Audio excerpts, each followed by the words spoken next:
Setembro de 2022 e mais uma eleição presidencial se aproximando. Pois é, sem ser esse domingo, já é no próximo primeiro turno, né? E com tanta pesquisa saindo, com resultados que nem sempre batem. Candidato oscilando dentro da margem de erro, ou caindo, ou subindo. Será que dá para confiar nessas pesquisas? Ou será que a resposta é depende? Escuta, ciência. Olá, eu sou Letícia Sarturi, mestre em imunologia e doutora em biociências e fisiopatologia. Olá, eu sou Júlio Ponce, mestre em fisiopatologia experimental e doutor em epidemiologia. E nesse episódio vamos falar sobre as pesquisas eleitorais, como são feitas e como podemos interpretar os resultados. Antes de você ouvir a nossa explicação, temos um convidado especial que vai explicar a importância das pesquisas eleitorais. Nós convidamos o Marcelo Soares, que é jornalista de dados da Lagon Data, que vem monitorando as pesquisas eleitorais registradas no TSE. O Marcelo vai falar sobre a importância das pesquisas eleitorais e vai ajudar a gente a entender por que é importante não esperarmos até a eleição para conhecermos a intenção de votos da população. O microfone é seu, Marcelo. Bom, as pesquisas eleitorais são maneiras de conhecer ao longo da campanha como é que estão se dividindo as intenções de voto, né? Elas não substituem a eleição, elas não substituem o dia que as pessoas de fato vão fazer uma escolha. O que elas tentam é entender ao longo do caminho para que isso serve. Agora, para quem isso é importante, né? Isso é importante para o eleitor? De certa maneira se tornou importante. Né? É mais importante para quem gasta dinheiro com elas, né? Que no caso são potenciais financiadores de campanha que querem saber onde é que vale mais a pena investir, né? E para candidatos mesmo que precisam saber se está funcionando, o que eles estão fazendo, o que eles podem fazer para mudar, etc. Né? Isso tem várias consequências de várias maneiras que vale a pena pensar nelas de vez em quando. Hoje em dia, cada vez ao longo de todo o século XX, né, sempre se procurou saber se o investimento que estão fazendo em propaganda estava rendendo, né, estava dando frutos. E a pesquisa eleitoral foi uma maneira que se criou de saber ao longo da campanha se os esforços que estavam fazendo estavam rendendo frutos. Isso em qualquer área, né? Toda área a gente tem que ter uma ideia de se aquilo que a gente está fazendo, aquele trabalho que a gente está fazendo, está tendo chance de ter frutos, né? Mas o que vale de fato é o dia da eleição, a única coisa que no final das contas vale. O que a pesquisa faz é no meio do caminho indicar para quem trabalha de maneira estratégica o que vale a pena mudar, quem vale a pena procurar, onde vale a pena ir, com quem é preciso conversar, né, para refocar os esforços da campanha. Escuta, ciência. Com essa explicação inicial do Marcelo, podemos explicar um pouco mais para você sobre as pesquisas eleitorais. Mas o Marcelo ainda vai ajudar a gente aqui com mais uma explicação. Aguenta aí, Marcelo. Primeiro, é importante entendermos um pouco sobre amostragem. É a técnica que nós usamos para, avaliando apenas uma parte, fazer conclusões sobre o todo. Não precisamos esvaziar uma represa inteira para testar a qualidade da água, nem tirar todo o sangue de alguém para fazer um hemograma, certo? Mas só podemos fazer isso de forma tão simples, coletar um pouquinho assim, porque essas amostras são homogêneas, ou seja, iguais em qualquer ponto em que coletamos. Se vamos falar de populações, fica um pouquinho mais complicado, mas vamos te ajudar a entender. Primeiro, precisamos saber o tamanho da população. Para isso, é fácil, só olhar a projeção de habitantes no Brasil, algo como 215 milhões de habitantes.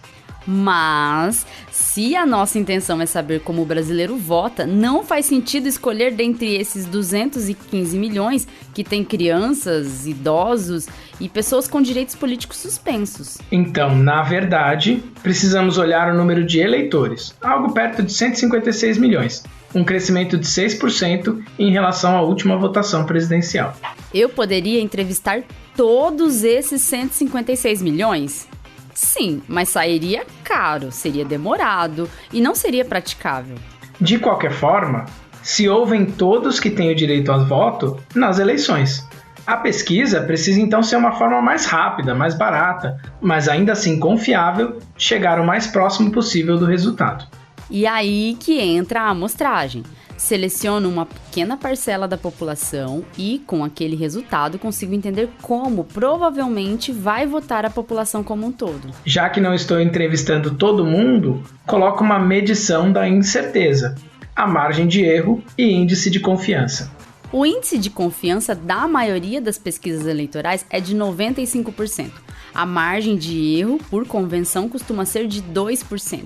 Isso quer dizer que se eu repetir a minha pesquisa 100 vezes, em 95 delas, os resultados vão cair nessa faixa de 2% para mais ou para menos. Antes que os estatísticos que nos escutam reclamem, essa é a margem de erro máxima. Claro que se o candidato tem 1% de intenção de voto, não quer dizer que se eu repetir ele pode ter um negativo por cento. Mas sigamos. Para a nossa população de 156 milhões de eleitores, o número mágico é algo em torno de 2.000 entrevistados.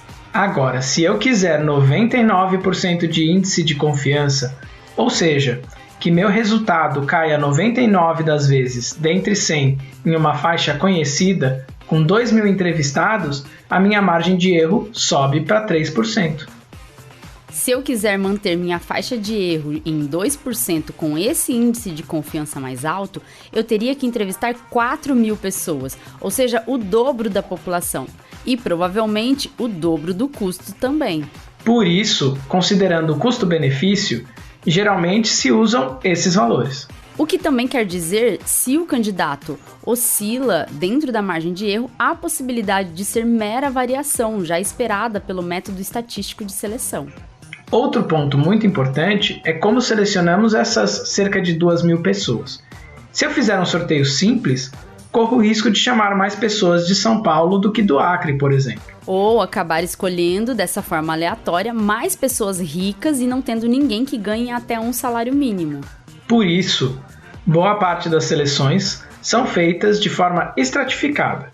Eu verifico antes na população quantas pessoas têm do sexo feminino, quantas ganham acima de 5 salários mínimos, quantas não terminaram o ensino médio, e sorteio mantendo, dentro do possível, a mesma proporção que eu observo na população em geral. Nossa, e como os institutos de pesquisa conseguem fazer isso para garantir pesquisas confiáveis? Marcelo, você explica isso pra gente? É importante lembrar que os institutos têm de tudo que é jeito, né? Tem os tradicionais e tem os novos, tem os muito sérios e tem os aventureiros, tem os antiquados e os experimentais, né? E cada um deles tem a sua espécie de receita de bolo para tentar captar essa foto do que passa na cabeça do leitor, né? Não é a mesma coisa que um exame de sangue, em que o sangue circula pelo corpo da gente de maneira homogênea, né? E só é questão de achar o ponto certo para colocar a agulha, extrair a amostra, e essa amostra seria semelhante ao que se extrairia de uma outra veia, né? De uma veia no pescoço ou na perna, etc. Não é a mesma coisa, é bastante diferente, porque a amostra precisa representar a população, ela precisa, e isso não é uma coisa muito fácil de fazer, né? Em primeiro lugar, se procura pegar ali os entrevistados, uma divisão razoável por gênero, por idade, por cor da pele, por região, por escolaridade e renda. Existem pesos que se coloca, né, de acordo com a distribuição que se procura. Mas aí tem outras coisas. Por exemplo, os glóbulos vermelhos não podem ver uma agulha chegando e dizer eu não vou responder, né? O ser humano pode. E isso pode interferir no resultado, dependendo de como isso for distribuído, né? A agulha do exame de sangue, se ela for pegar numa veia da perna, ela não vai pegar gotas diferentes do que ela pegaria no braço. Já uma pesquisa que é feita só em determinada região da cidade, ela acaba pegando pessoas diferentes do que pegaria em outras regiões. né? Então tem muitos fatores, tem a margem de erro, aquela que é mencionada, é a única coisa que vem da estatística em si, né? A margem de erro amostral, ela faz parte da lei da probabilidade. Só que a coisa que mais interfere no resultado de uma pesquisa é o erro não amostral, né? A ordem das perguntas pode interferir nas respostas, a maneira como tu seleciona. Tem uma polêmica agora entre institutos sobre como é que eles representam a população por renda, né? Um pega uma fração maior da população com renda menor de 2 salários mínimos, outro pega uma fração maior e por aí vai. E isso interfere também nos resultados. Se um instituto pega, ele coloca nos seus pressupostos, na sua receita de bolo, que o Brasil tem 1/3 de evangélicos, que não está no IBGE,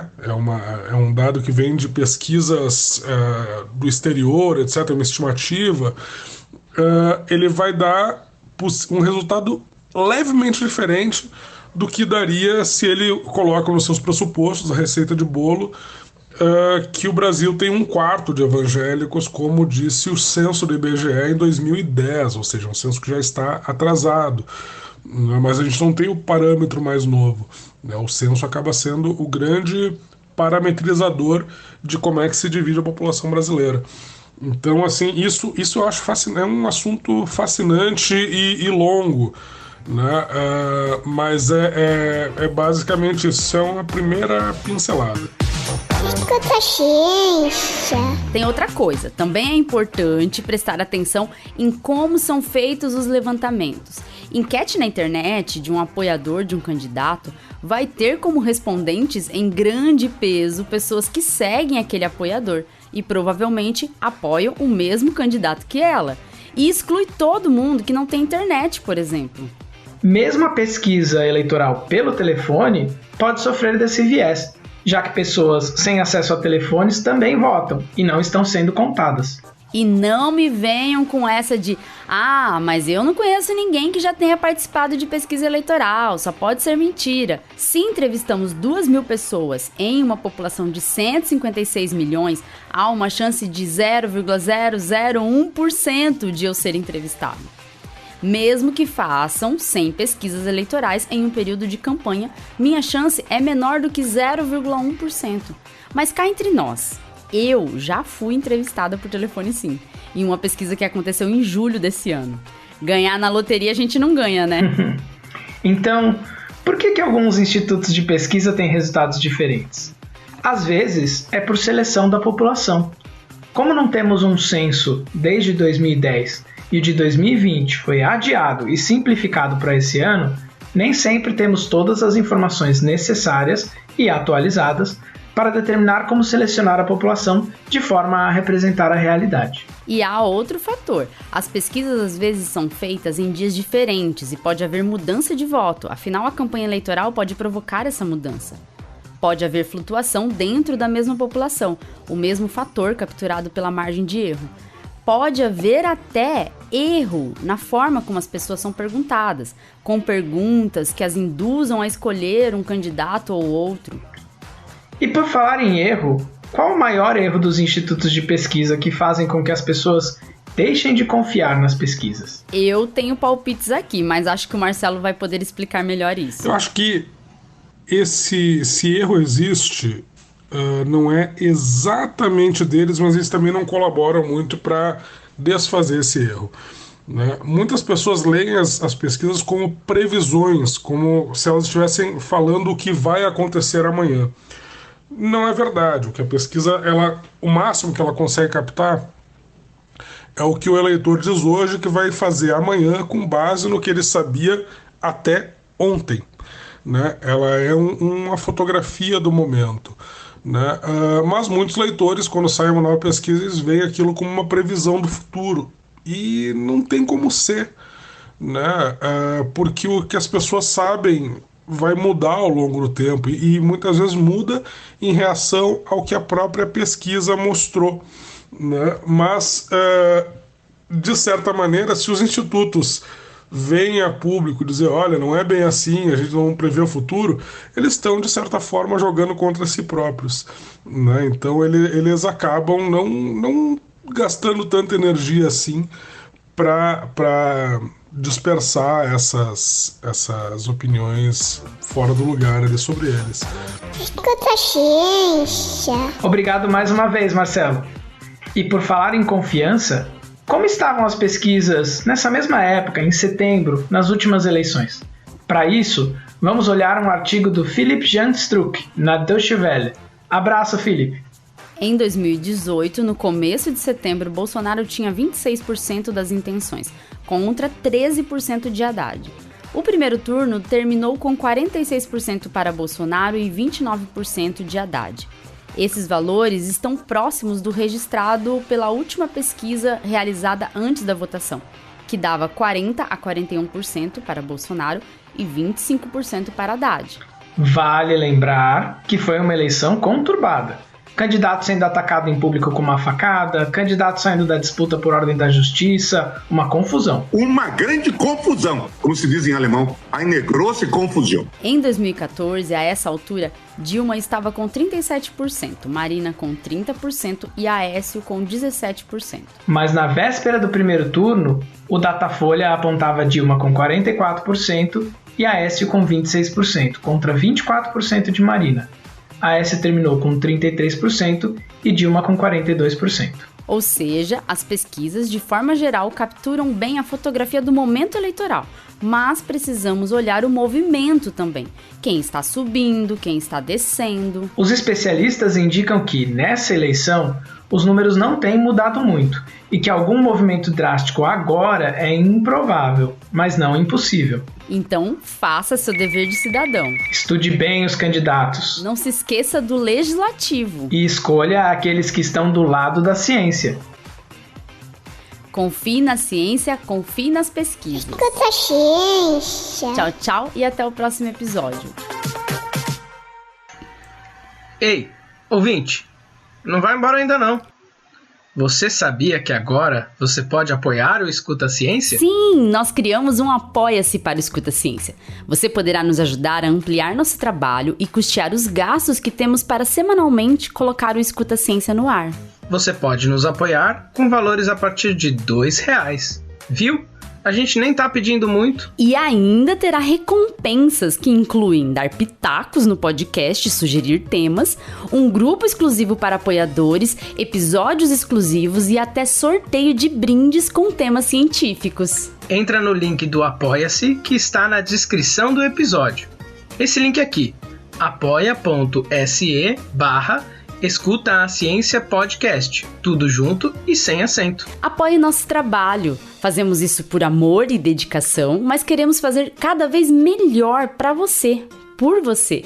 Seu apoio é importante. Se você não puder apoiar com dinheiro, não se preocupe. Nos ajude divulgando o Escuta a Ciência. Obrigada por acreditar que a ciência deve ser escutada.